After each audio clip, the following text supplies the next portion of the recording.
Okay, let's get to business. Let's get to business. All right. So let me start by thanking my most incredible husband, Doug, for being an incredible partner to me, an incredible father to Cole and Ella, and happy anniversary, Dougie. I love you so very much. To our President Joe Biden, when I think about the path that we have traveled together, Joe, I am filled with gratitude. Your record is extraordinary, as history will show, and your character is inspiring. And Doug and I love you and Jill and are forever thankful to you both.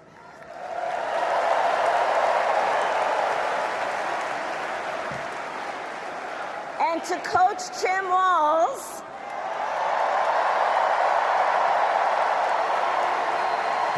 you are going to be an incredible vice president.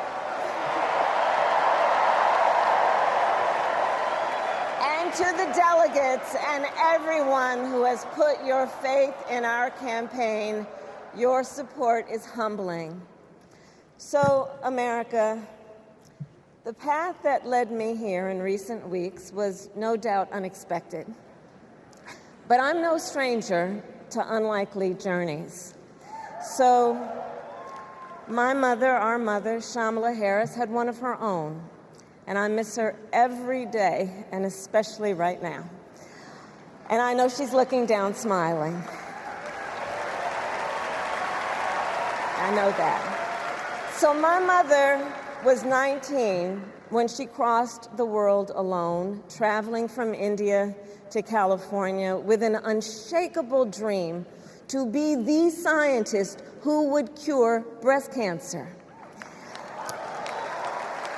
When she finished school, she was supposed to return home to a traditional arranged marriage.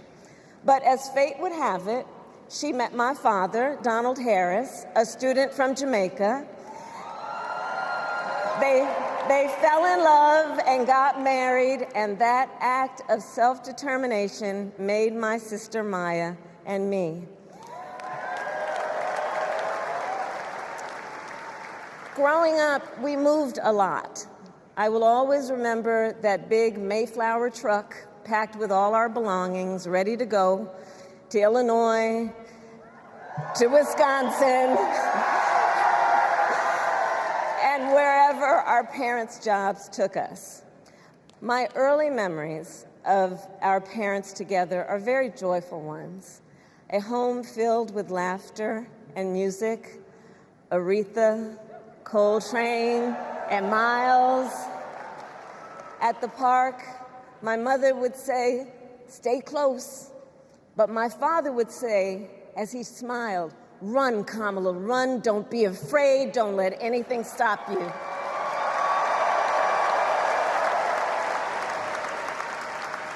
From my earliest years, he taught me to be fearless. But the harmony between my parents did not last. When I was in elementary school, they split up, and it was mostly my mother who raised us. Before she could finally afford to buy a home, she rented a small apartment in the East Bay. In the Bay, you either live in the hills or the flatlands. We lived in the flats, a beautiful working-class neighborhood of firefighters, nurses, and construction workers, all who tended their lawns with pride. My mother, she worked long hours, and like many working parents, she leaned on a trusted circle to help raise us. Mrs. Shelton, who ran the daycare below us and became a second mother. Uncle Sherman, Aunt Mary, Uncle Freddie, Auntie Chris, none of them family by blood, and all of them family by love.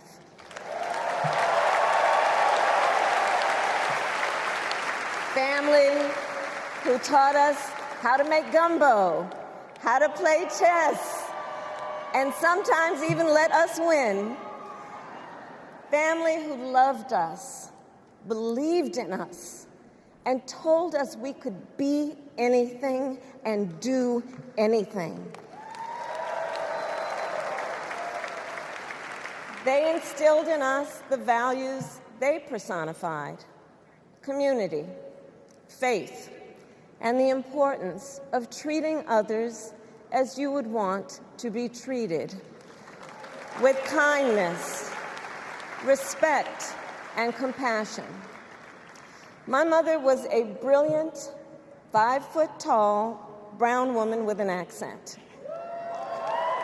And as the eldest child, I saw how the world would sometimes treat her. But my mother never lost her cool.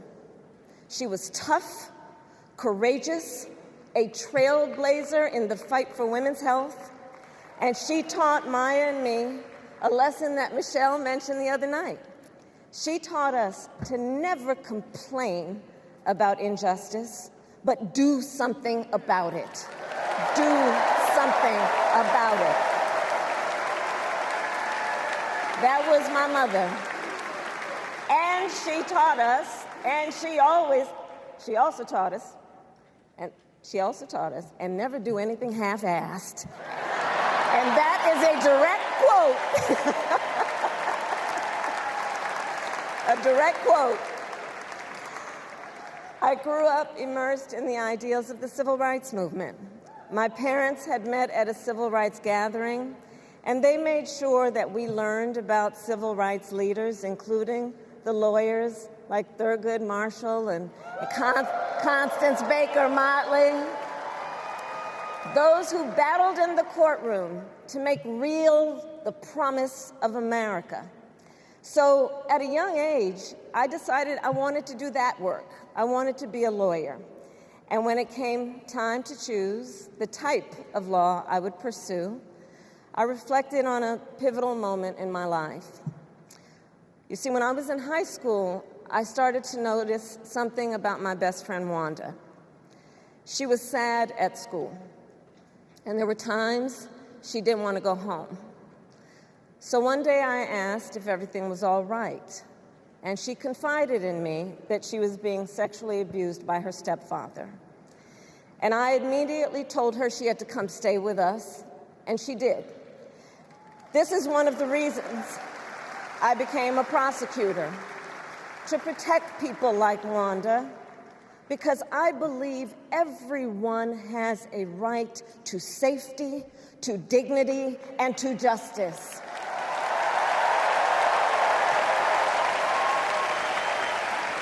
As a prosecutor, when I had a case, I charged it not in the name of the victim, but in the name of the people. For a simple reason. In our system of justice, a harm against any one of us is a harm against all of us.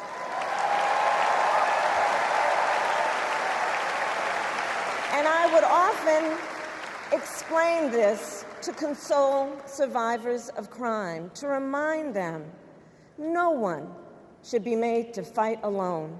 We are all in this together.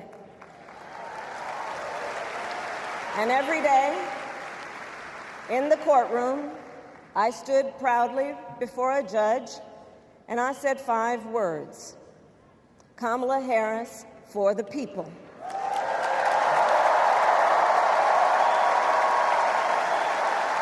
And to be clear, my entire career, I've only had one client, the people. And so, on behalf of the people, on behalf of every American, regardless of party, race, gender, or the language your grandmother speaks, on behalf of my mother and everyone who has ever set out on their own unlikely journey, On behalf of Americans like the people I grew up with, people who work hard, chase their dreams, and look out for one another, on behalf of everyone whose story could only be written in the greatest nation on earth, I accept your nomination to be President of the United States of America.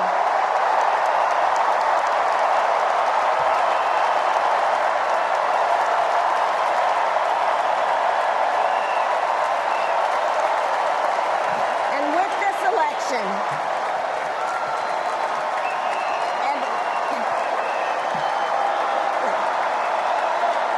with this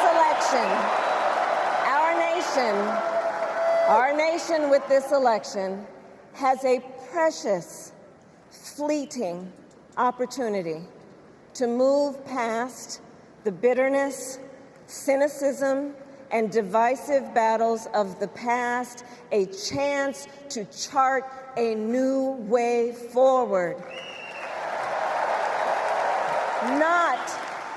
Not as members of any one party or faction, but as Americans.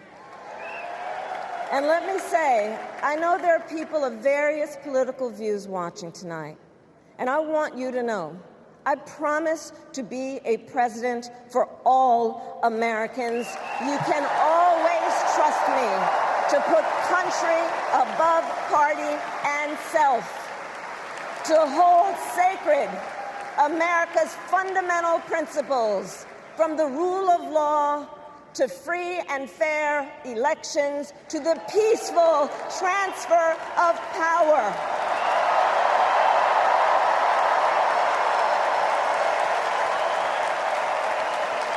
I will be a president who unites us around our highest aspirations, a president who leads and listens, who is realistic, practical, and has common sense, and always fights for the American people. From the courthouse to the White House, that has been my life's work. As a young courtroom prosecutor in Oakland, California, I stood up for women and children against predators who abuse them.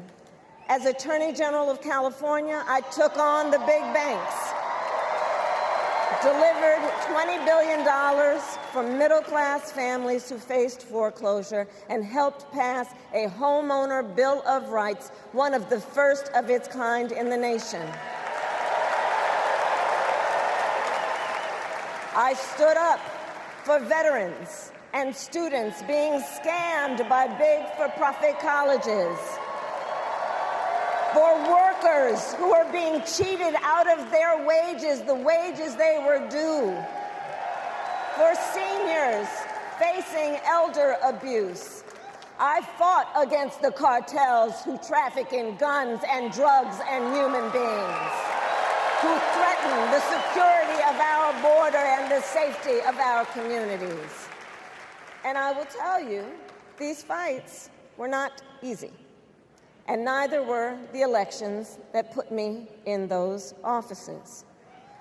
We were underestimated at practically every turn, but we never gave up, because the future is always worth fighting for.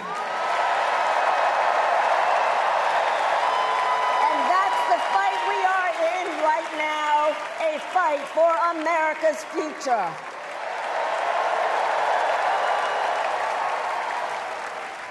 Fellow Americans, this election is not only the most important of our lives, it is one of the most important in the life of our nation.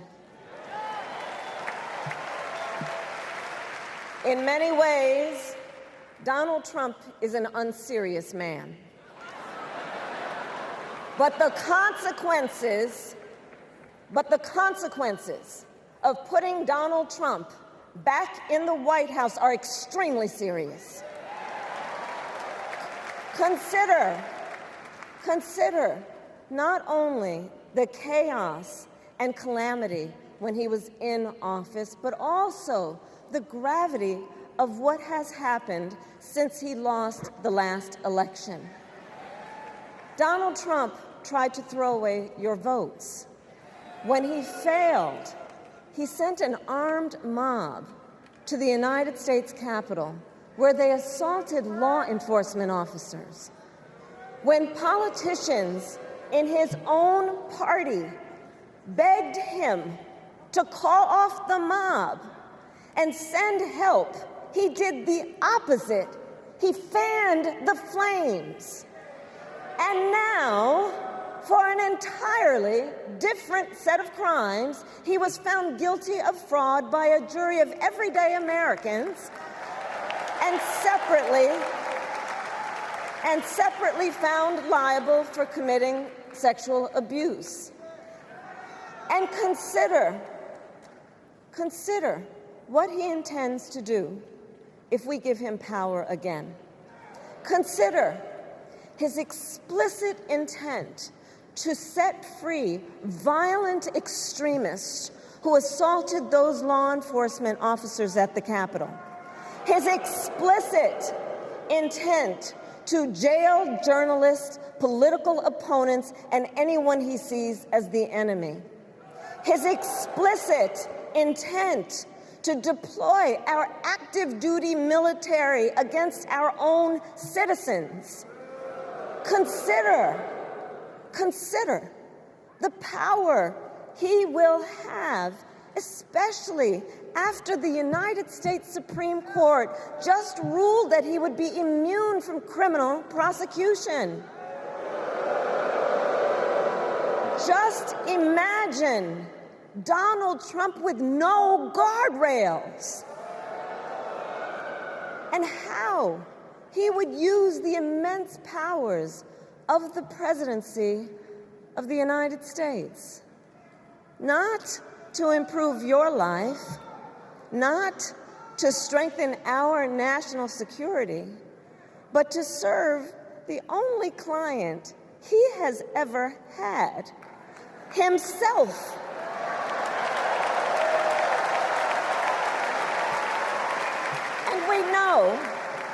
And we know what a second Trump term would look like. It's all laid out in Project 2025, written by his closest advisors, and its sum total is to pull our country back to the past. But America, we are not going back. We are not going back. We are not going back.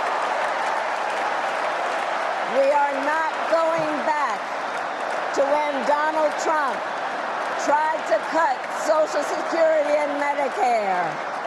We are not going back to when he tried to get rid of the Affordable Care Act, when insurance companies could deny people with pre-existing conditions.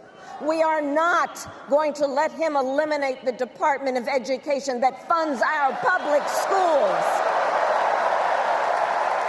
We are not going to let him end programs like Head Start that provide preschool and child care for our children. America, we are not going back.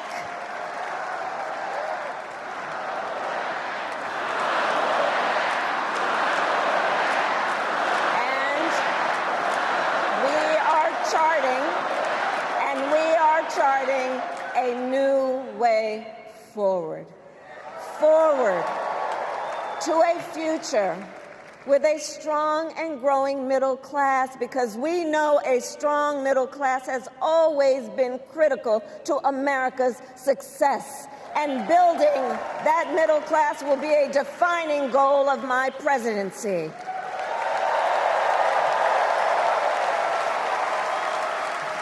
And I'll tell you, this is personal for me. The middle class is where I come from.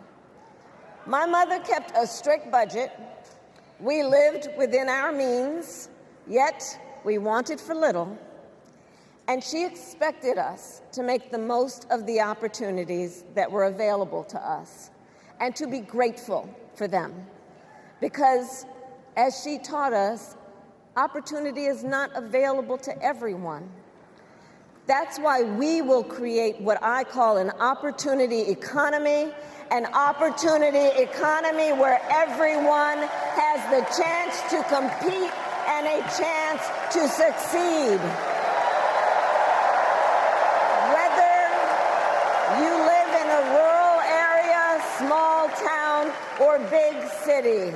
And as president, I will bring together labor and workers and small business owners and entrepreneurs and American companies to create jobs, to grow our economy, and to lower the cost of everyday needs like health care and housing and groceries. We will provide access to capital for small business owners and entrepreneurs and founders. And we will end America's housing shortage and protect Social Security and Medicare. Now compare that to Donald Trump, because I think everyone here knows he doesn't actually fight for the middle class. He doesn't actually fight for the middle class. Instead, he fights for himself and his billionaire friends. And he will give them another round of tax breaks that will add up to $5 trillion to the national debt. And all the while, he intends to enact what in effect is a national sales tax, call it a Trump tax, that would raise prices on middle-class families by almost $4,000 a year. Well, instead of a Trump tax hike, we will pass a middle-class tax cut that will benefit more than 100 million Americans.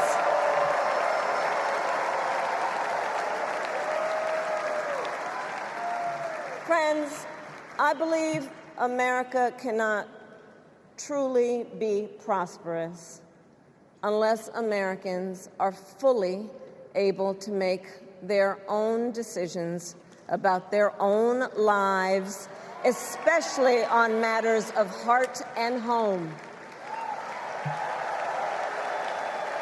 But tonight, in America, too many women are not able to make those decisions. And let's be clear about how we got here. Donald Trump handpicked members of the United States Supreme Court to take away reproductive freedom. And now he brags about it. In his words, quote, "I did it and I'm proud to have done it," end quote. Well, I'll tell you, over the past 2 years, I've traveled across our country, and women have told me their stories. Husbands and fathers have shared theirs. Stories of women miscarrying in a parking lot, developing sepsis, losing the ability to ever again have children, all because doctors are afraid they may go to jail for caring for their patients. Couples just trying to grow their family, cut off in the middle of IVF treatments. Children who have survived sexual assault, potentially being forced to carry a pregnancy to term. This is what's happening in our country because of Donald Trump. And understand, he is not done. As a part of his agenda, he and his allies would limit access to birth control, ban medication abortion, and enact a nationwide abortion ban with or without Congress. And get this, he plans to create a national anti-abortion coordinator and force states to report on women's miscarriages and abortions. Simply put, they are out of their minds.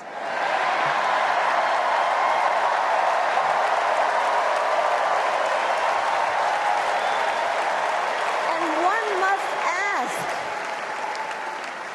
one must ask, why exactly is it that they don't trust women? Well, we trust women. We trust women. And when Congress passes a bill to restore reproductive freedom, as President of the United States, I will proudly sign it into law.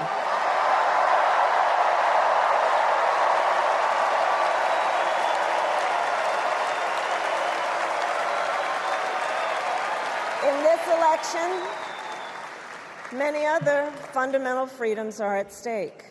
The freedom to live safe from gun violence in our schools, communities, and places of worship. The freedom to love who you love openly and with pride. The freedom to breathe clean air and drink clean water and live free from the pollution that fuels the climate crisis. And the freedom that unlocks all the others, the freedom to vote. With this election, we finally have the opportunity to pass the John Lewis Voting Rights Act and the Freedom to Vote Act.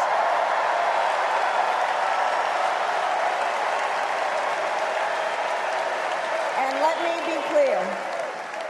me be clear, after decades in law enforcement, I know the importance of safety and security, especially at our border. Last year, Joe and I brought together Democrats and conservative Republicans to write the strongest border bill in decades. The Border Patrol endorsed it. But Donald Trump believes a border deal would hurt his campaign. So he ordered his allies in Congress to kill the deal. Well, I refuse to play politics with our security. And here is my pledge to you. As president, I will bring back the bipartisan border security bill that he killed, and I will sign it into law. I know we can live up to our proud heritage as a nation of immigrants and reform our broken immigration system. We can create an earned pathway to citizenship and secure our border.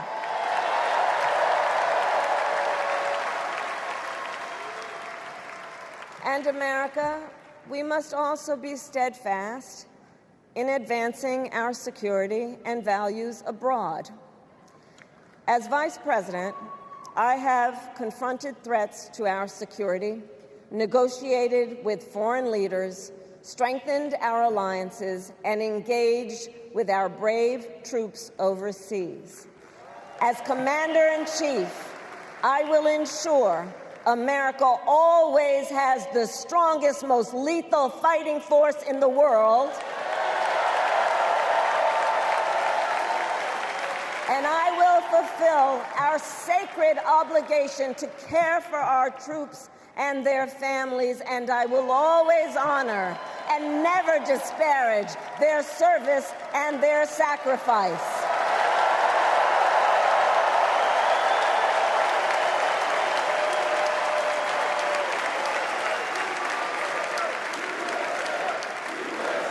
I will make sure that we lead the world into the future on space and artificial intelligence, that America, not China, wins the competition for the 21st century, and that we strengthen, not abdicate, our global leadership. Trump, on the other hand, threatened to abandon NATO. He encouraged Putin to invade our allies, said Russia could, quote, do whatever the hell they want. 5 days before Russia attacked Ukraine, I met with President Zelensky to warn him about Russia's plan to invade. I helped mobilize a global response, over 50 countries, to defend against Putin's aggression. As president, I will stand strong with Ukraine and our NATO allies.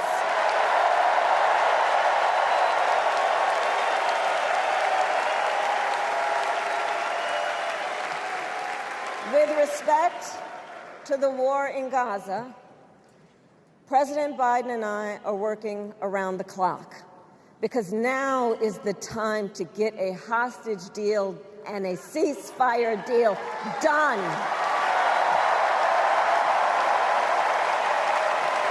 And let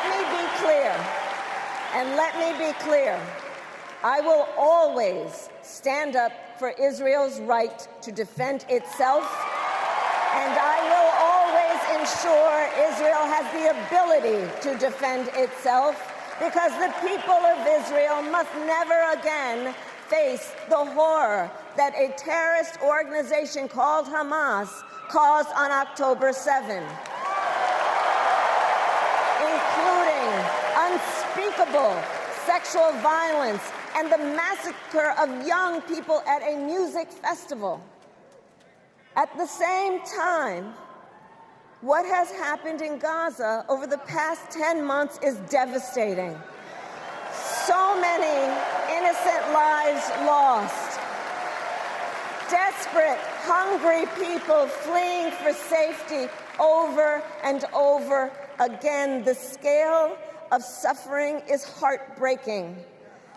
President Biden and I are working to end this war such that Israel is secure, the hostages are released, the suffering in Gaza ends, and the Palestinian people can realize their right to dignity, security, freedom, and self-determination.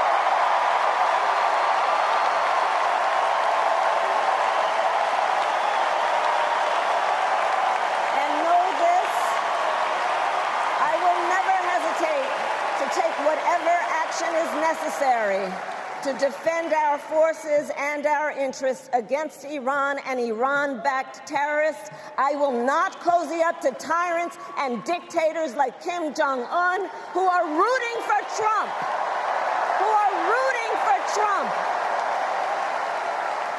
Because, you know, they know he is easy to manipulate with flattery and favors. They know Trump won't hold autocrats accountable because he wants to be an autocrat himself. And as president, I will never waver in defense of America's security and ideals, because in the enduring struggle between democracy and tyranny, I know where I stand and I know where the United States belongs.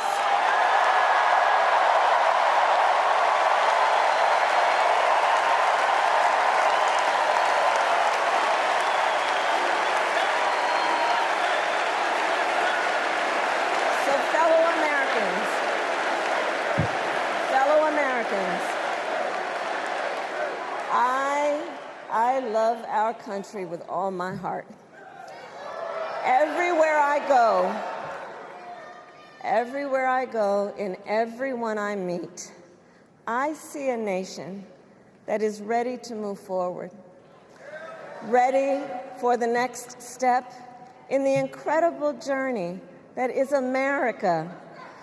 I see an America where we hold fast to the fearless belief that built our nation and inspired the world, that here in this country, anything is possible, that nothing is out of reach. An America where we care for one another, look out for one another, and recognize that we have so much more in common than what separates us. That none of us has to fail for all of us to succeed. And that in unity there is strength. You know, our opponents in this race are out there every day denigrating America, talking about how terrible everything is. Well, my mother had another lesson she used to teach. Never let anyone tell you who you are. You show them who you are. America, let us show each other and the world who we are and what we stand for. Freedom, opportunity, compassion, dignity, fairness, and endless possibilities.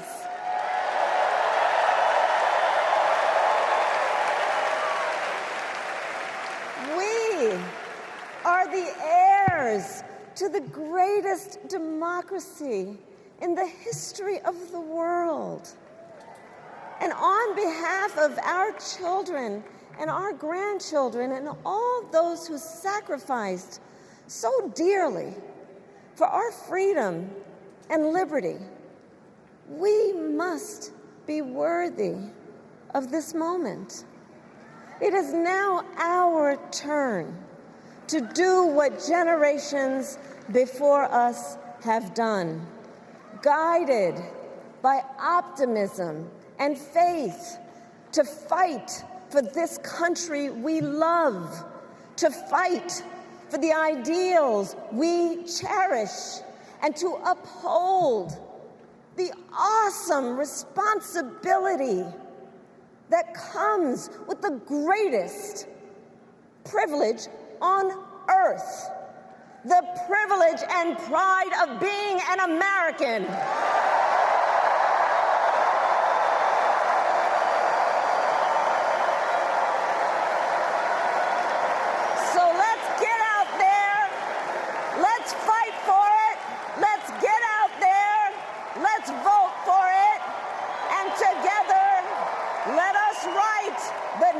Great chapter in the most extraordinary story ever